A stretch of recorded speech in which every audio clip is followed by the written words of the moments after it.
Continuamos hoje a série de entrevistas com os vice-candidatos ao governo do estado. A TV Band Minas confirma o pioneirismo e realiza pela primeira vez na história da televisão mineira entrevistas com esses políticos que também compõem as chapas ao governo do estado. Ao longo do mandato, o vice-governador assume o estado por diversas vezes.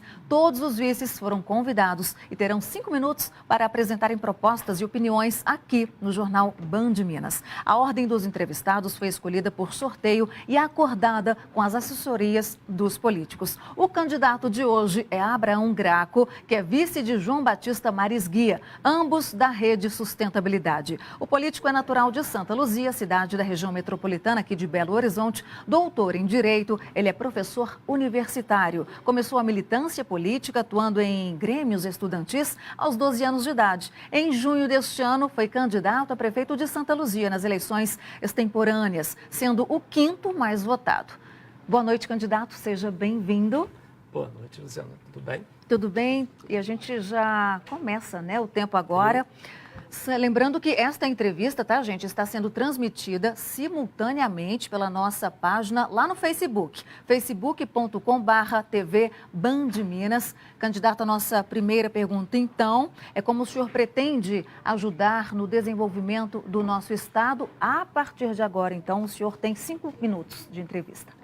Primeiramente, agradecer a oportunidade, né, que a Band tem aberto de forma inédita, né? Em segundo, o vice, na verdade, ele é uma composição do candidato titular, que é o João Batista do Maris Guia, com a Rede Sustentabilidade, e numa dinâmica desde a jornada de junho de 2013, né, quando todos foram para a rua, grande parte da população foi para a rua e disse: fulano não me representa. Então, eu sou oriundo um pouco desse debate. Antes de ser da rede, na verdade, a gente é do Movimento Cidadão Comum, o MCC, que tem por duas questões, que é desmonetarizar a política, ou seja, não se faz nada sem grana, mas você não precisa de tanta grana na política. E por outro, desprofissionalizar a política. A ideia de que a política não é profissão, tá? Eu estou político, mas eu sou professor, assim como profissão é faxineiro, é enfermeiro, né? Não é político. Político, você presta um serviço para a sociedade. E a gente tem um ditame, né? Que política, na verdade, a política existe para mudar a realidade. Política não é para ficar rico. Então, o que acontece? Desde a gente vê...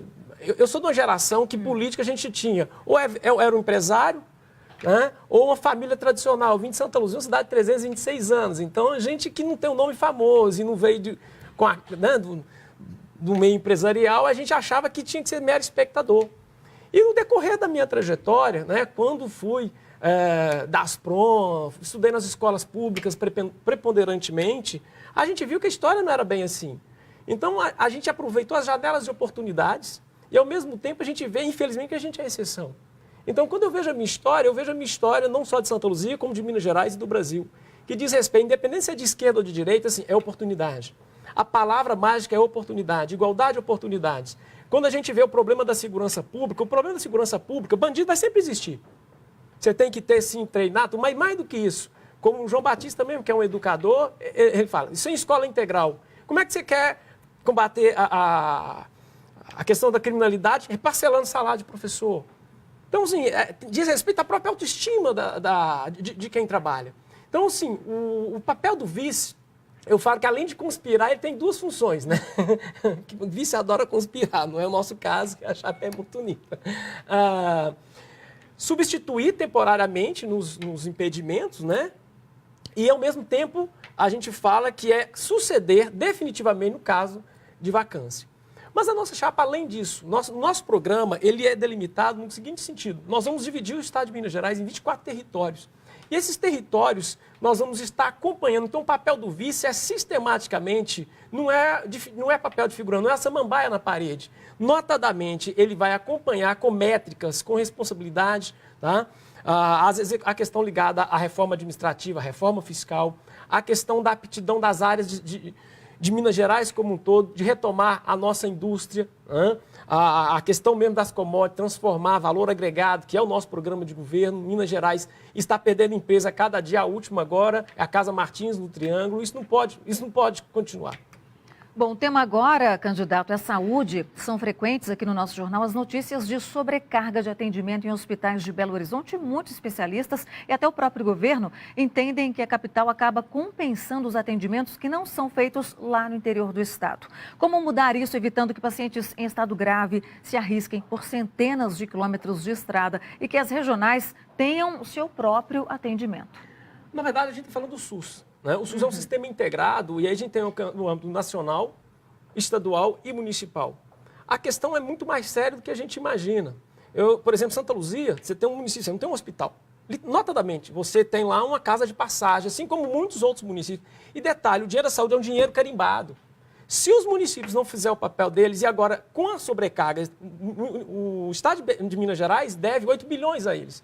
Como é que eles vão compensar? Então, Belo Horizonte, a capital, ela acaba sendo esse desaguar de uma política mal feita. Então, um dos nossos papéis é exatamente articular com as prefeituras, articular com as reuniões, não só a questão da saúde, a questão do transporte e, notadamente, o desenvolvimento econômico. Que para muita coisa que estão ligada à saúde, você tem que mudar a forma de arrecadar. Porque o grande problema da saúde é também a questão de financiamento, mas é gestão.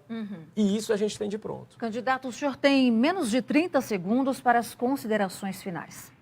Passa muito rápido. Muito né? rápido. Eu primeiro quero agradecer, né, novamente a vocês e chegar no eleitor mineiro e dizer o seguinte: se você quer continuar com os mesmos resultados, vote nos de sempre. Agora, se você quer diferente, você tem que votar no diferente. Você tem que votar em quem realmente preocupa. Pega a história dos candidatos, pega a nossa história, o que te representa.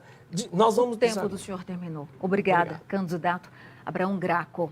Amanhã continuaremos com a série de entrevistas com os vice-candidatos ao governo do estado. Receberemos Vitória de Fátima de Mello, que é vice de Jordano Metalúrgico, ambos do PCO. Não perca. O candidato a governador de Minas, João Batista Marisguia, participou hoje